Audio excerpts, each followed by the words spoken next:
Alabama and Georgia both rolled yesterday. Bama was favored by about 14.5 over Ole Miss. It was Georgia, I think, by 16 or 17, depending on when you bet it. Minus JT Daniels. They still got the job done. So let me start with Alabama. This is the game that we were at yesterday. Boy, we nailed this one. Down to the final score, actually. Called Bama by 3 touchdowns. They won by 3 touchdowns. The final here was 42-21. Let me ask you a question. When do you think Lane Kiffin knew it was over? Or when do you think he knew they were in big trouble? I'm not going to go as far as to say Lane Kiffin was waving the white flag after they got stopped on 4th and goal when the opening drive was underway. I'm not going to say that, but I will say probably about 2:20 to go in the first quarter when they turned it over on downs again around midfield. There was a look on Lane Kiffin's face. I went back and watched the broadcast. I think it was pretty evident to him at that point it's going to take a Herculean effort, and we don't have a bunch of Hercules, all due respect, on this sideline, especially compared to their guys, which he was more than ready to admit post-game. But Lane Kiffin went for it a lot on 4th down. A lot of people made a lot about that. I didn't. I was surprised that there was a lot of surprise. The whole word and culture of analytics is thrown around a lot. Some people have no clue what they're talking about. I've never pretended to be an expert in analytics. I do understand the concept, but it's not like I walk around with the drive chart and, okay, here's where you go for it, here's where you don't. But I will tell you this, and I'll give Lane Kiffin credit for one thing. It's not the tossing the headset, get your popcorn ready comment pregame, but postgame, he was asked about that, and he said, no, we'd do it again.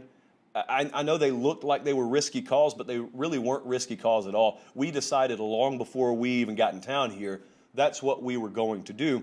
Now, here's the difference between maybe you and him. You may have had some false sense of hope that Ole Miss possessed the kind of defense that it takes to stop Bama. He was never under that illusion. Lane Kiffin knew it was only a matter of time. They can either score in 2 minutes or they can score in 5.5 minutes, but they're going to score on you.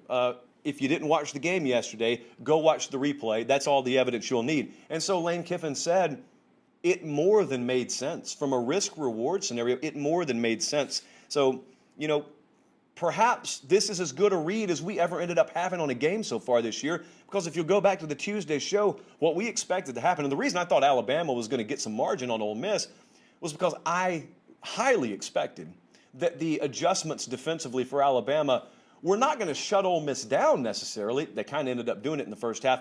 I didn't think they were going to shut him down. What I thought they were going to do is make it harder to get first downs, therefore putting Lane Kiffin in some very uncomfortable 4th down situations that he was going to have to make an uncomfortable decision on early in the game. It's exactly what happened. The problem is they did not come out on the plus side nearly enough. Listen to their first half drive summary. The Ole Miss Rebels in the first half, turnover on downs, punt, turnover on downs, fumble. And that fumble turned into 7 points. Alabama, conversely, in the first half, touchdown, punt, touchdown. The record's not skipping. That's the way it went. And it was 28-0 at the half. I think it was 35-0 before you could even take your seat again for the third quarter. Alabama's defensive front had about as good a game as they've had all year. And you could maybe stretch back the last couple of years. They were disruptive, but they also stopped the run. See, this game last year, while everyone remembered the big plays maybe by Matt Corral, what really kept Ole Miss in the game last year was Bama couldn't stop them. They ran the ball like 250 yards. And it wasn't even something that was an integral part of the game plan coming in. They just did it. Yesterday, they ran it 34 times for 78 yards. That's 2.3 per clip. That's not good enough. And so Alabama, I think took the best approach that they could take yesterday because they didn't really air it out either. I think they took a couple of deep shots, but by and large, Nick Saban said post-game, we knew that we could run it on them, and we knew physically that we had a mismatch up front, and we took advantage of it. It was a rare statistical imbalance for Alabama. Rarely do you look at a stat sheet and see 27 passes, 50 runs. That's what Michigan does. That's not what Alabama normally does. But Brian Robinson, probably for the first time since Derrick Henry came through there, as one human being carries the ball 36 times for them. And he needed to because they lost Jace McClellan, most likely for the season. I've not seen a firm update on him today, but the talk around the program wasn't all that great last night. The thing to watch with Bama going forward is they're a little bit more thin at running back probably than nationally folks realize. Now, Brian Robinson's a stud. Obviously, Roydell Williams is a guy they can count on. But you start getting down that list, and where's Jace McClellan's name would have been there, it's not there anymore. Whereas Keelan Robinson in the past, he would have been there when he's transferred to Texas. Kamar Wheaton, not going to be ready to play anytime soon. And so This is why you never stop recruiting. You never stop recruiting. I don't care how loaded it looks like your tailback room is. You never stop recruiting because that's a physical, violent position, and this is the kind of thing that can happen. Alabama goes to Texas A&M this Saturday. They are favored, are the Alabama Crimson Tide, by 17.5 points. Ole Miss, for the record, has Arkansas, and they are favored, are the Ole Miss Rebels, by 4.5 points. How about Georgia? Woof. Or woof. I guess I can go ahead and put the hard F on it. Woof. Total inverse of what Arkansas experienced against Texas A&M last week. If you'll remember, what the padlock stat ended up being in the Arkansas-Texas A&M game was 17. They scored 17 first quarter points. They led 17-0. We didn't know it at the time, but that was all it was going to take. And Arkansas ended up running away, albeit by a 10-point margin, but it was a runaway win over Texas A&M. Well, in this game, Georgia gets up 21-0, and that was it. That was ball game. And maybe you even knew it then. I was about to say we didn't know it at the time. You probably knew it even then. I can tell you I stopped paying attention to it after that point. How about the situation that Georgia found themselves in? It was kind of funny to gauge the national reaction pregame when the nation found out that JT Daniels wasn't going to start for Georgia. I know what a lot of you said. A lot of you said, where's my phone? Let me get into my sportsbook account and lay some money on Arkansas before the odds makers have a chance to move the line. They never really moved that line a whole lot, did they? I mean, I know it adjusted a point and a half.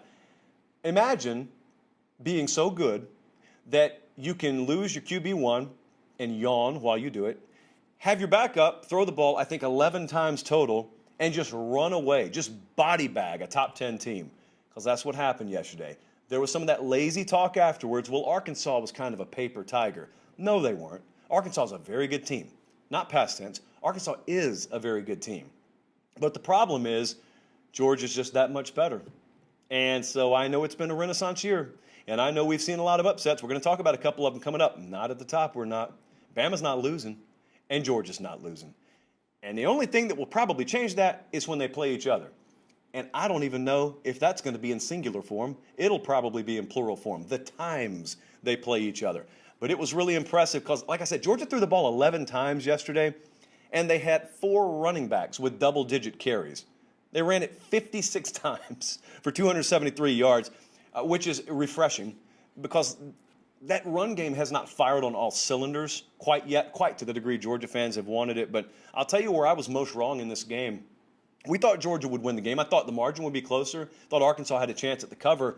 The reason I thought that is because Georgia's MO right now is physical mismatch, and it's leaning on teams until they fold. I simply did not think they could do that against Arkansas, and I was wrong because they did it. And if you can do that against Arkansas, let me tell you, friends, if you can physically make Arkansas tap out, you can make any team in the country, maybe not physically tap out, but you can have the physical edge over any team in the country. And that includes that script A that I have on the bottom of the screen here, because Arkansas really doesn't take a back seat to many teams physically. Now, depth-wise, talent-wise, they may, but boy, we're not going to talk about the SEC championship game right now. It's hard to envision a scenario where those two don't meet in Atlanta, but that's how you remove all the variance from the equation. If you got to throw the ball a lot, if you're counting on precision and timing and accuracy, hey, crazy things can happen in a football game. When you can just pound someone like a whack-a-mole game, you win it 10 times out of 10. Georgia wins that game yesterday, backup quarterback or not, 10 times out of 10. Once you got the benefit of seeing the game, I think most of you would agree with me.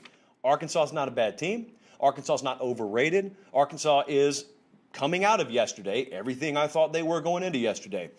My opinion, if it changed at all, probably took a tick up, probably a couple of ticks up on Georgia.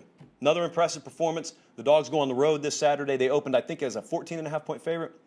I keep saying open. I miss the openings. I'm telling you what they are right now. They're favored by about 14.5 at Auburn.